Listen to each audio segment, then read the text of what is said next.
Hey guys, welcome to another review. In this video I'm going to be reviewing the newest episode of The Walking Dead Season 6, Episode 13, The Same Boat. Now, just to give you my idea of the episode right off the top, it's not the best episode. I did enjoy this episode. Every episode of The Walking Dead has its moments and they're all really great, but compared to most episodes of this season, this is one of the more slowed down versions.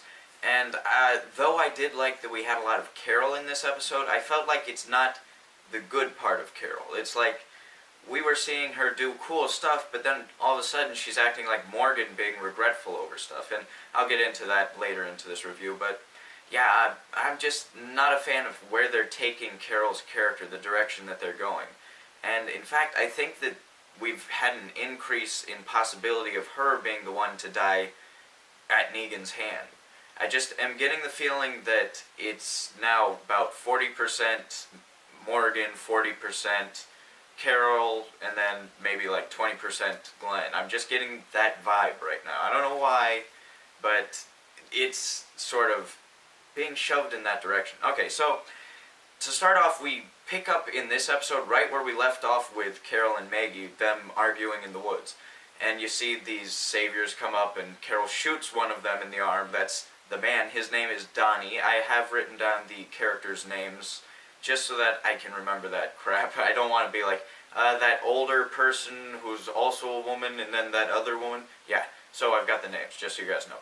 And Carol shoots the guy, but then they get overpowered, and now Carol and Maggie are both prisoner by, there's 4 saviors here. 3 girls and 1 dude. It just seems to me like they're not very powerful and that Carol and Maggie should have been able to handle them better, but it's not the worst situation. I could kind of see where they were, and if in real life you can't just take out 4 people all that easily, and the way this episode is handled, I think they did a pretty good job at showing that you gotta find a way around all of it. But it's a bit slow, just like throughout the episode, but it does have good character development. Now, I know what you're thinking. They're developing characters that we're not actually going to be seeing because they die in this episode. It's not really about developing these characters so much as showing us what type of people are with the saviors. Now, Donnie, you can see that he's a real psychopath, so all the guys really are just like creepers and stuff. So not the type of people you would hang out with. But with the main girl here, the leader, I believe her name is Paula, she sort of has a Carol vibe to her, though I hate her a lot in this episode. I just hate that chick so much. But she is sort of Carol if she was hanging out with the bad group. She just sort of formed into something awful. And it sort of gives you the idea that some of these saviors actually aren't all that bad, really. They just seem to have been corrupted by this apocalyptic world. That's at least what I'm getting out of it. And with the older lady, her name is Molly. She seemed like she was a bit scummy, but not too scummy. And then the Michelle girl, that's the one who had the boyfriend that got blown up by Daryl.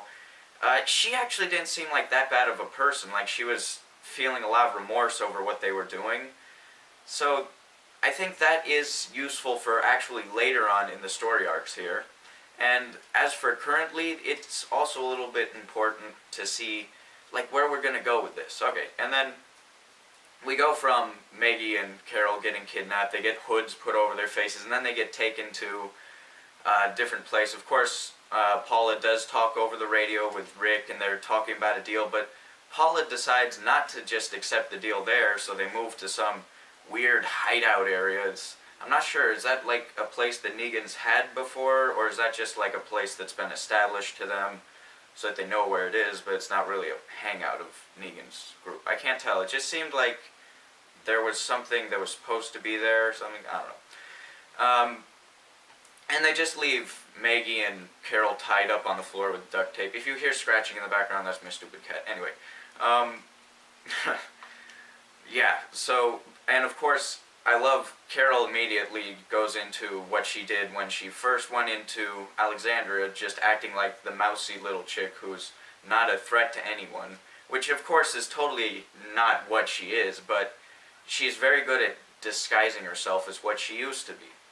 And throughout the episode, you just hear the people calling her mousy and talking about how weak she is, and all this time, every time they say that, you're like, you're about to get killed. But then, at the end of this episode, that's where I don't like. Okay, moving on. So, for the whole time that they're in this place, Paula's talking to Carol, and then Maggie gets taken in the other room to talk to this chick, Michelle, and they just, none of this conversation really matters too much to us. I mean, it does establish what type of people are in Negan's group. I mean, I don't mind having that sort of stuff given to us. And for a hostage episode, I mean, every show has one hostage episode, and for this one, I think it's not a bad one. I mean, considering what's another hostage episode of Walking Dead we've seen? I suppose where Herschel and Michonne were kidnapped. That one was pretty good. I mean, I feel like this one was handled better in the way that the whole time you weren't feeling that one of them's going to die, but you just can't wait for it to happen where they just get loose and start killing.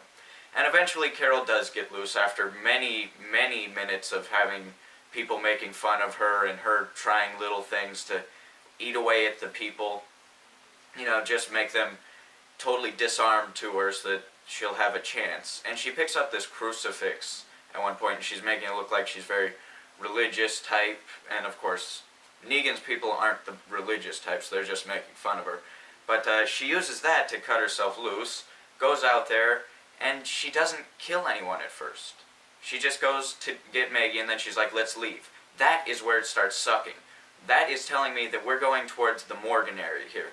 Carol is turning into a Morgan. She's turning into a Dale. She's turning into, Tyrese. I don't like that. I don't like when a character from The Walking Dead suddenly has to be very peaceful. Rick is my favorite character, and Rick at no point in the show is like, I can't do it. I can't kill a person. I just can't. It's like, back in season 2, Rick could tell those guys in a bar were bad news, so it's just, bam, bam, bam, bam, bam, killed him immediately. That's the best way to handle it, and that episode was great. But in this one, we get to see Carol acting weird, and that's not what I'd prefer. So they take out these people in very interesting ways, just like Donnie, he died and turned into a walker. They tied him to a door so that when Molly came in, he grabbed her and ate her. That's 2 down already, only 2 left to go. I believe then they take out, was it Michelle was killed then, or was Paula killed? I think Paula was killed first, and Carol's holding a gun on Paula, and she can shoot her, but she's telling her to run away.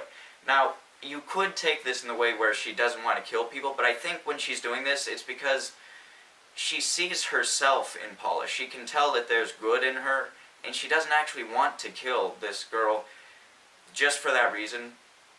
So it's not so much of a Morgan type thing where Morgan's just taking any rat off the street and trying to turn it into Swan. This is where she can see good and she's just hoping that she can get around it, but that's not the Carol that I prefer. But she does end up killing Paula, and I hated Paula in this episode so much. So when you finally see her die and getting her face eaten off by a walker, I'm sorry to say I enjoyed the crap out of that. That was just probably the best scene in this episode. That takes the cake. And then they kill the girl Michelle just by fighting her, and they eventually gun her down. But she did slice Maggie's stomach, if you did notice. Maggie seemed to be too into fighting in this episode. It's like she's not worrying about the baby at all. I'm kind of wondering what's going on there, but slice across the stomach, is that going to bother her at all? Is that going to be a problem, or is that just to scare us, where they're like, oh geez, that could have stabbed the baby? I'm going to guess that, because remember when Rick cut his hand? You don't? Well, he cut his hand at one point, and we were like, is he going to lose that hand?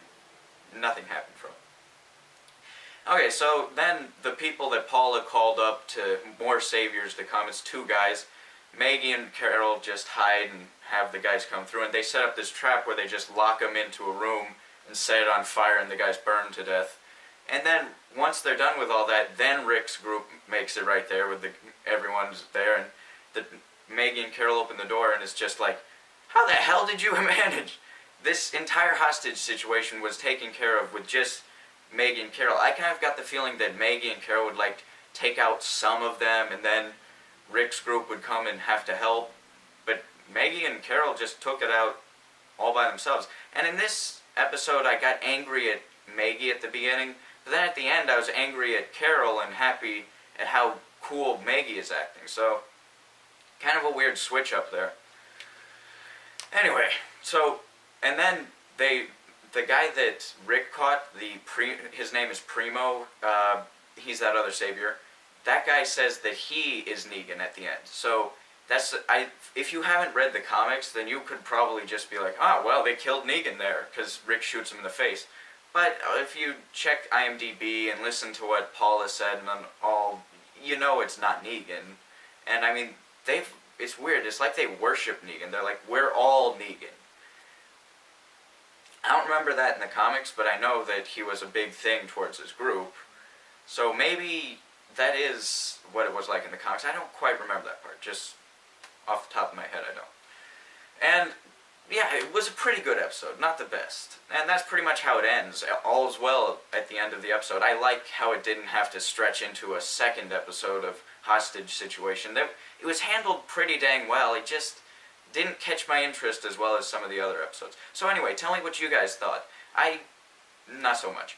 And make sure to leave a comment that's a question asking a TWD related question, and I will answer it in a Saturday video. So I will see you guys in the next video. Make sure to like, comment, share, and subscribe. Bye!